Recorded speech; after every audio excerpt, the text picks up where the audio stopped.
시청자 여러분 안녕하십니까? K스탁 라이브 진행의 온희주입니다. 네, 오늘 코스피가 다시 한번 장중에 사상 최고치를 넘기도 했죠. 코스피는 5,500선 돌파까지도 했었는데 현재는 전거래를 대비했을 때 140포인트 정도의 플러스권 유지하면서 5,493선 지나갑니다.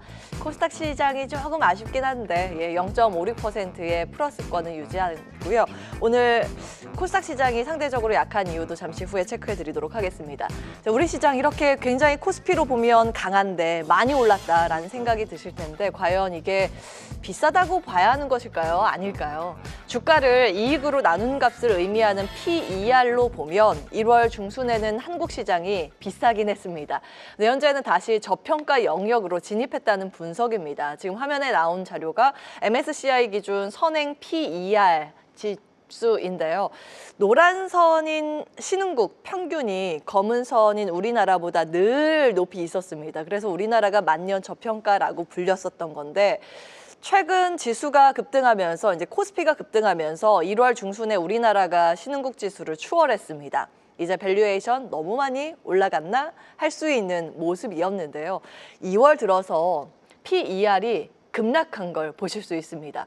PER이라는 건 주가를 주당 순이익으로 나눈 거라서 주가가 떨어지든 아니면 이익이 확 늘어나든 하면 PER이 내려가는데 현재는 아주 건강한 후자, 이익 추정치가 그만큼 급격하게 올랐기 때문입니다. 그 중심엔 반도체 이익 추정치고요. 그런데 왜 오늘 유독 이렇게 코스피는 강한데 코스닥 시장이 상대적으로 약할까요? 지금 감사 시즌이기도 하고요. 현 정부가 부실 기업은 즉각 퇴출시켜서 시장 환경을 건강하게 만들 거라는 방침이 있기 때문입니다. 오늘 발표된 자료입니다. 금융당국이 상장 폐지 요건을 강화시키기로 했는데 시총 기준을 강화 먼저 했죠. 코스닥 시장에서 올해 7월부터는 시총 200억 원 이상이어야 하고요. 내년에는 300억 원 이상을 유지해야 합니다. 그리고 이제 동전주도 위험한데 주가 1,000원 미만의 동전주를 상장 폐지 요건으로 새롭게 만들었습니다. 기업의 실적도 더욱 중요해졌습니다. 현재는 사업 연도 말 기준 완전 자본 잠식만 상장 폐지 요건이었습니다. 1년에 한 번씩만 체크하면 됐는데 이제는 반기 기준으로 완전 자본 잠식 또 요건으로 추가를 한 겁니다. 공시 위반 벌점도 예전보다 훨씬 더 강화됐습니다. 여기에 충족되지 못하면 이제 주식시장에서 퇴출당하는 건데 이 정부의 좀비 기업 퇴출 의지도 크고 현재 감사 시즌이기도 해서 보유하신 종목들을 점검할 필요가 있습니다. 전통적으로 3월은 상장 폐지의 달이라고 표현이 되죠. 지금 감사 시즌입니다. 그래서 이미 상장 폐지가 결정됐거나 거래소시장위원회에서 최종 심의 중인 종목들, 이제 왼쪽에 나와 있는 종목들도 체크해 보셔야겠고요. 최근 불성실 공시, 횡령, 배임 등으로 상장 적격성 실질 심사 사유가 발생한 종목들 우측에 정리가 돼 있습니다.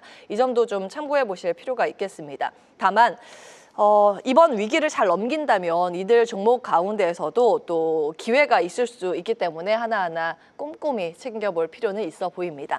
자, 그러면 이 안에서 우리 투자 포인트 어떻게 잡아야 할지 정경민 IBK 투자증권 분당 WM센터 팀장 모시고 이야기 나눠보겠습니다. 어서 오십시오. 네, 안녕하세요. 네, 자 바로 첫 번째 주제 열어보겠습니다. 오늘 반도체가 굉장히 다시 강합니다. 마이크론 효과라고 분석은 되는데요. 코스피 랠리 이어지고 있습니다. 삼성전자, SK하이닉스, 여기에 장비의 대표 주자인 한미반도체까지 주가 시세가 좋습니다. 전략적인 부분 고민해 보도록 할까요? 네, 저는 설 명절을 전후해서 매수할 만한 섹터는 반도체 소부장 다소 이제 좀 짧게 보는 이제 그런 관점에서 좀 말씀드리고 싶고요. 세뱃돈은 이곳에 넣어도 충분히 좀 불릴 수 있겠다 이런 생각이 좀 듭니다. 반도체에 세뱃돈 넣어요? 네. 일단 악재로 짚어주셨습니다만 악재로 보였었던 좀 마찰적인 수급 상황 그리고 이제 마이크론의 이제 HBM4 탈락 소식에 대한 이제 우려 이런 것들이 좀 있었어요. 이런 것들이 좀 해소 전망이 좀 있고 코스닥에 대해서 이제 하나 둘씩 이제 부양을 하기 위한 이제 이런 절차들이 또 오늘 퇴출 얘기도 좀 나왔잖아요. 예. 그렇게 된다면 상대적으로 전반적으로 좀 우월한 실적에 있는 이런 반도체 소부장 쪽 섹터의 분위기가 좀 회복되지 않을까 이렇게 좀 파악하고 있습니다. 이 마이크론이 이제 절대적이진 않습니다만 뭐 마이크론이 HM4를 양산하고 안 하고에 따라서 우리 그 관련된 소부장 종목들의 영향은 굉장히 크다고 볼 수 있겠죠. 다행히 이제 뭐 발표가 나온 것들을 보니까 이미 양산을 해서 인도를 하고 있고 예. 향후에 5에서 10% 정도 수준의 점유율이 예상된다라는 점에서 그간 뭐 지난주 말부터 이번 주 초에 상당 폭의 그런 하락폭을 반등시킬 만한 이제 그런 논리는 충분하지 않나 이렇게 좀 보고 있습니다. 예. 그리고 이제 또 하나 그 마찰적인 수급이라고 제가 언급을 좀 드렸었는데요. 뭐 최근에 나왔었던 얘기가 국민연금 이제 외주 운용사들이 이제 선정이 되고 탈락이 되고 뭐 이런 좀 시기가 좀 있었죠. 근데 신규 선정된 운용사들이 기존에 있었던 포트폴리오를 재편하는 이제 그런 과정이 또 공교롭게도 이 시점에 좀 겹치게 되면서 코스닥의 또 이런 ETF 같은 변동성을 좀 만나게 되면서 상당히 좀 마찰적인 이제 그런 수급 상황을 좀 만들었던 것 같아요. 예. 이것도 이제 설 연휴 전후에서 좀 일단락되는 이제 그런 시기로 좀 판단을 좀 하고 있기 때문에 그간에 좀 낙폭이 심했던 그런 종목들이 오늘 코스닥 시장 지수 대비 강하게 튀어오르는 그런 모습을 좀 보여주고 있다라고 볼 수 있겠습니다. 예.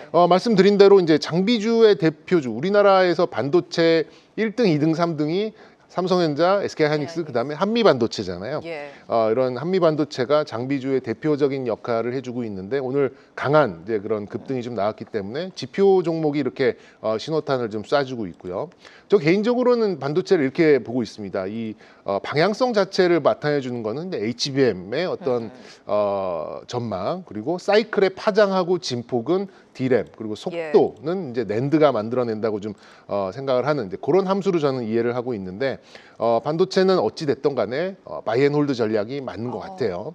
그렇게 본다면 설 연휴 전후해서 뭐 이런저런 우려감이 좀 해소되고 반등의 실마리를 좀 찾았기 때문에 소부장 쪽에서 뭐 단기적으로나마 뭐 길게 가는 거야 뭐 삼성전자, SK하이닉스가 좀 되겠습니다만 단기적으로 반등의 에너지를 낼 수 있는 쪽은 소부장이 될 수 있겠다라고 저는 생각하고 있고요. 뭐 대표적인 종목으로 본다고 한다면 역시 이제 테스터 쪽에서 볼 수 있는 ISC 그리고 실리콘 파츠죠. 파츠를 좀 만들고 있는 CMTX라는 종목 그리고 이제 쿼츠 쪽에 있는 원익 QNC 뭐 지금 뭐 테스터나 실리콘 파츠나 쿼츠 이런 쪽도 약간 이제 부품 그리고 관련된 장비 이렇게 좀 볼 수 있는데 아무래도 소재나 어떤 큰 장비보다는 반도체를 생산하면 생산할수록 소모적으로 좀 들어가게 되는 이제 그런 쪽에 관심을 조금 더 갖는 것이 수익률에는 좀 도움되지 않을까라는 생각도 같이 갖고 있으니까요. 반도체 소부장 세뱃돈을 이용해서 한번 좀 수익률을 좀 높여보는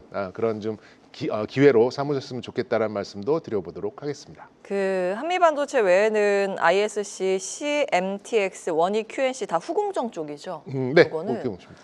네. 세뱃돈을 가지고 와서 다음 주에 넣을 때까지 시간이 괜찮다고 보세요. 지금 괜찮은 거겠죠.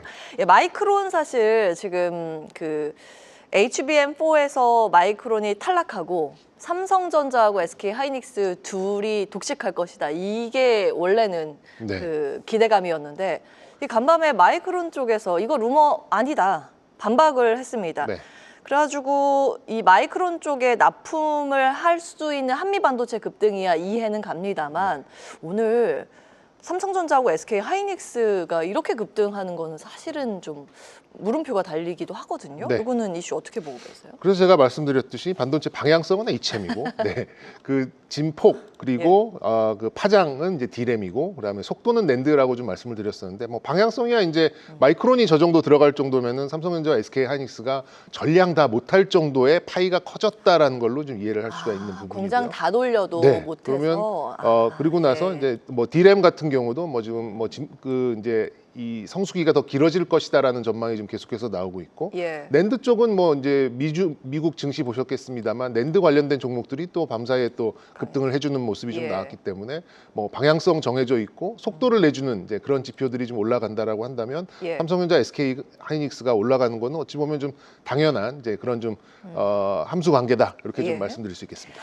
네, 이제 삼성전자 급등 이유 중에 또 하나로 배당이지 않을까라는 분석이 있어서 이 자료와 함께 체크해 보시겠습니다. 정리를 해왔는데 이 삼성전자의 실적이 좋아서 지난해 4분기에 특별 배당을 실시하기로 했었죠. 정규 배당 외에 특별 배당은 이제 5년 만에 처음 하는 건데 특별 배당을 반영하면 배당 성향이 25.1%로 높아져서 고배당 상장사 요건을 충족하게 됐습니다. 지금 정부가 고배당 상장사 요건을 충족한 기업의 주주한테 종합소득세 최고 세율 45% 요거보다 기존보다 낮은 최고 30% 분리과세 세율을 적용하도록 세법을 개정한 바 있어서 지금 삼성전자가 이걸 호재로 받아들이지 않을까라는 관점도 있고요. 이렇게 보시면 다른 기업들도 눈에 띄는 게 조금 있습니다. 저거는 이슈 다음 순서에서 또 체크해 보도록 하고 이 배당 이슈는 어떻게 보세요? 뭐그 나쁠 거 없는 그런 얘기죠. 그리고 네. 이제 이런 배당에 관련된 그런 좀 펀드들 그리고 관련된 이제 퇴직연금들도 이제 삼성전자를 좀 더 공격적으로 담을 수 있다라는 점에서 이제 주식에 대한 수요가 그만큼 늘어날 수 있고 그렇게 되면 이제 수급도 추가적으로 좀 나아지는 그런 부분이 있는데 최근에 뭐 받는 질문 중에 뭐 삼성전자도 그렇습니다만 현대차 같이 이제 우선주가 잘 형성되어 있는 종목들이 본주와 우선주의 괴리가 너무 벌어진 거 아니냐 이렇게 되면 어쨌든 둘은 만나게 돼 있으니 우선주가 낫지 않을까라고 좀 접근하시는 분들도 계시는데 네. 우선주와 본주의 요즘에 수급적으로 가장 큰 차이가 우선주들은 ETF에 포함이 되지가 않습니다. 그렇기 때문에 이렇게 화랑이 되고 모멘텀이 중요해지는 이런 시점에는 우선주보다는 본주 쪽으로 선호도를 가져가시는 게 좀 맞지 않나 좀 생각이 들고요. 뭐 배당은 다다익선이기 때문에 기업의 성장성만 깎아먹지 않는 수준에서 주주 친화책은 다다익선이기 때문에 말씀드린 대로 이 삼성전자에 대한 주식에 대한 수요처가 늘어난다는 자체가 수급적으로도 더 좋은 그런 결과를 만들어낼 가능성이 좀 있기 때문에요. 삼성전자는 진짜 마음속 이 시장 끝까지 품고 가야 되는 그런 종목이다. 다시 한번 좀 강조드리겠습니다. 네, 이게 배당 키워드가 얼마나 파급력이 있냐면 삼성전자도 있지만 오늘 오리온 여러분 국등한 거 보셨을 거예요. 오리온도 마찬가지의 이슈입니다. 이번에 어젠데 이사회에서 그 전년보다 배당을 40%나 늘렸습니다. 그래서 앞서서 말씀드린 배당소득 분리과세 적용 대상 요건을 딱 맞춰가지고 발표를 한 거거든요. 근데 오늘 시장에서 보면 여기에 맞춰서 발표하는 기업들의 시세가 꽤 괜찮고 신고가가 좀 많이 나오고 있습니다. 그래서 종목 보실 때 좀 힌트 삼아 보시라고 정리해드리도록 하겠습니다. 자, 다음 주제 열어보겠습니다. 두 번째 주제. 이건 어떨까요? 요즘 남모르게 이제 배당이라는 이슈 안고 함께 움직이는 금융 지주사입니다. 지금 다 오르고 있죠. 근데 과연 많이 오른 걸까요? 앞으로 더 갈 수 있을까요? 체크해 보도록 하겠습니다. 증권사 쪽이 워낙 좋았고 금융 지주사 은행권까지도 요즘 동반해서 막 신고가 나오고 있는데 더 갈 수 있을까요? 저는 더 갈 수 있다라고 좀 생각이 들고요.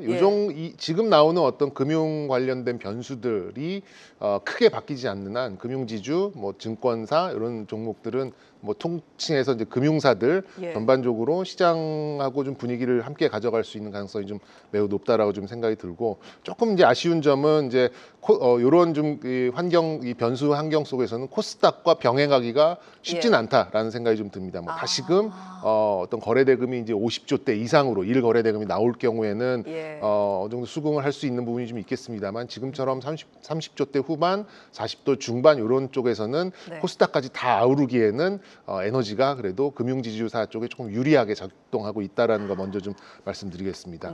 뭐 어쨌든 오늘은 뭐 빅2, 뭐 옵션 만기이기도 합니다만 삼성전자, SK하이닉스 달려가 버리니까 지금 코스닥 전체적으로 좀 우울했다가 코스닥의 그 이제 퇴출 관련된 기준이 나오면서 코스닥이 그래도 정부 정책을 다시 한번 확인하면서 좀 선호도가 좀 올라오는 이제 그런 상황인데요.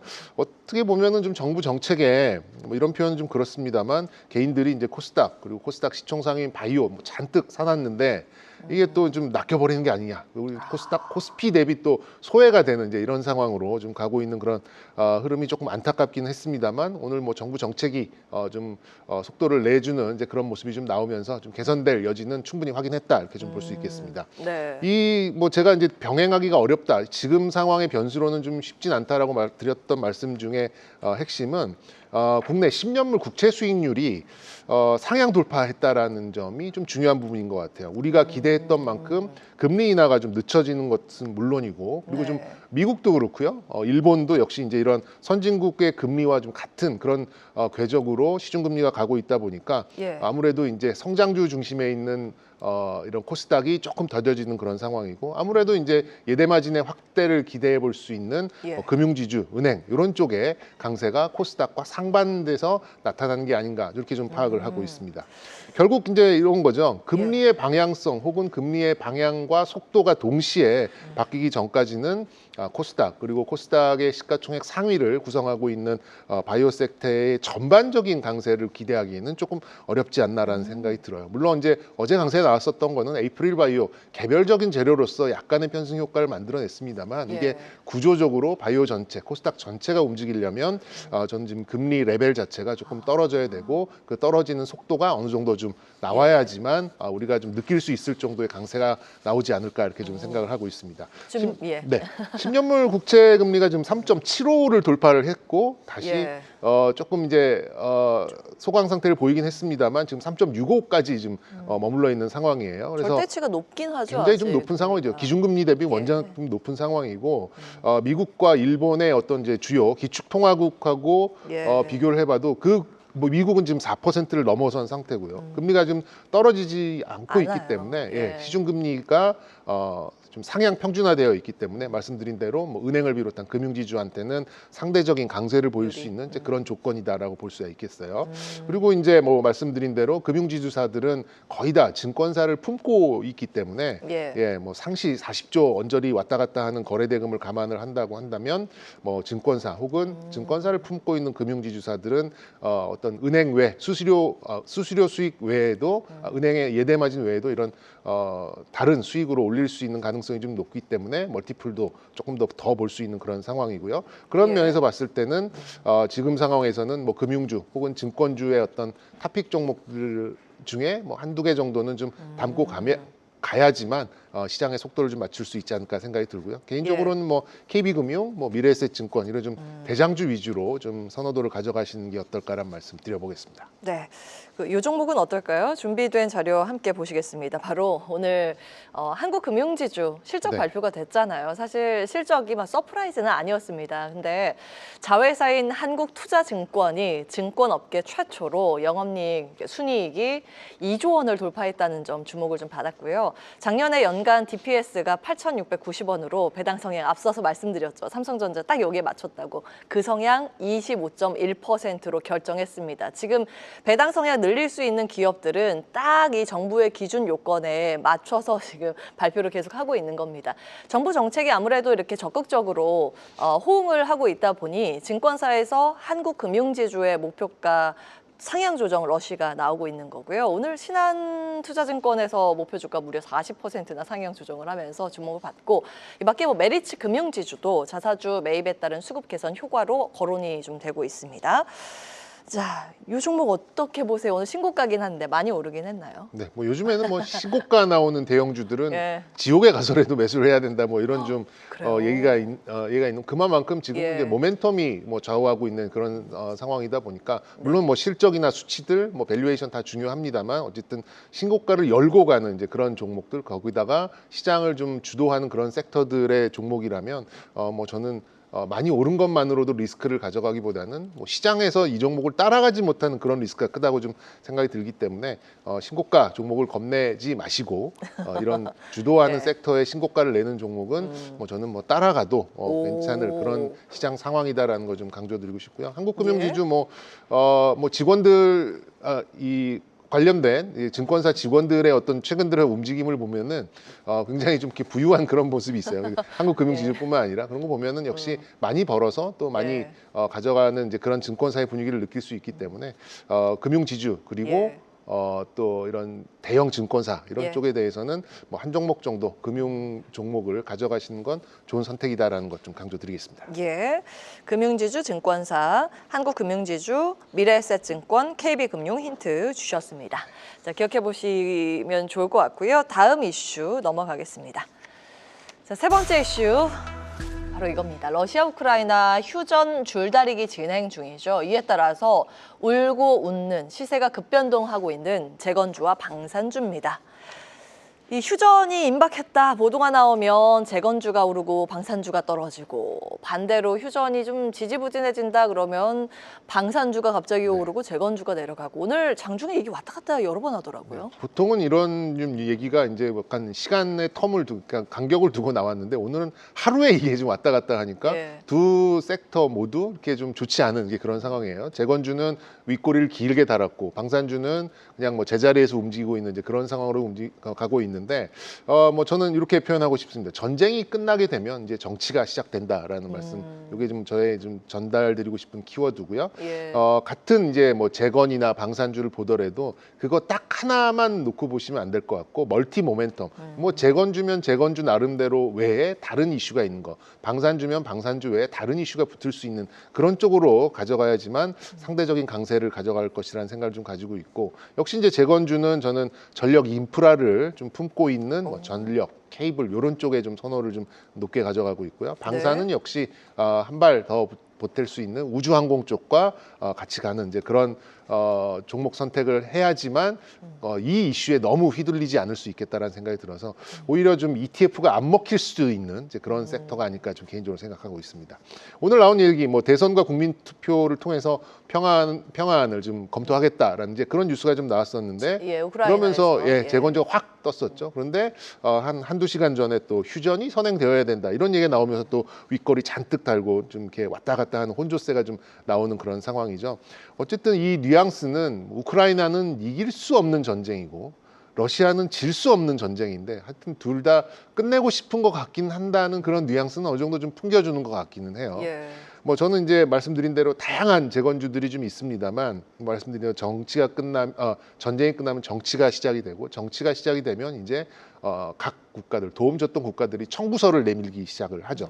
그러면 이제 국내 업체들이 과연 거기서 재건에 대해서 실질적으로 얼마만큼의 이제 수주를 받을 수 있을 것인가로 이제 현실적인 문제로 좀 가게 되는데 그 안에서 이제 다른 유럽 국가들이 절대 우리나라를 넘볼 수 없는 쪽이 역시 전력 관련된 섹터, 아하. 전력 관련된 케이블, 전선, 네. 통신 뭐 이런 인프라 쪽에 강점을 보이는 종목군들은 저는 충분히 좀 승부를 할 수 있다라고 좀 생각이 들고요. 특히나 이제 AI 관련된 모멘텀도 기조적으로 좀 가져가고 있기 때문에 멀티 모멘텀을 가지고 있는 쪽이 이쪽이다. 재건 쪽은 이쪽이 좀 유리하다라고 좀 생각이 들고 반사적 이제 반대로 대척점에 있는 거는 이제 역시 평화 분위기가 방산주들의 투심을 끌어내릴 수밖에 없는 그런 상황인데요. 어쨌든 정치가 시작이 되면 폴란드처럼 전쟁 억지력을 가져가기 위해서라도 군비 확장도 저는 동시에 할 거다라고 생각을 하고 있습니다. 예. 그런 면에서 봤을 때 방산주 속에서 우주항공 섹터, 스페이스X도 같이 담을 수 있는 그런 쪽으로 선호도를 가져가시는 게 어떨까라는 말씀드리고 싶고요. 뭐 재건주 쪽에서는 뭐 대한전선이나 LS 같이 전선 쪽 그리고 방산 쪽에서는 한국항공우주, 한화시스템 이렇게 좀 개인적인 선호 있는 종목도 말씀드려 보겠습니다. 예, 뭐 여러 가지 말씀 주셨지만 전력 인프라를 가장 강조해 주셨는데 저희 바로 이어서 손현정 연구원과 함께 리포트 비하인드에서 짚어볼 거고요. 정경민 IBK 투자증권 팀장관 여기에서 인사드리겠습니다. 오늘 말씀 고맙습니다. 네. 한국경제TV는 도약하는 한국 증시와 투자자 여러분을 응원합니다.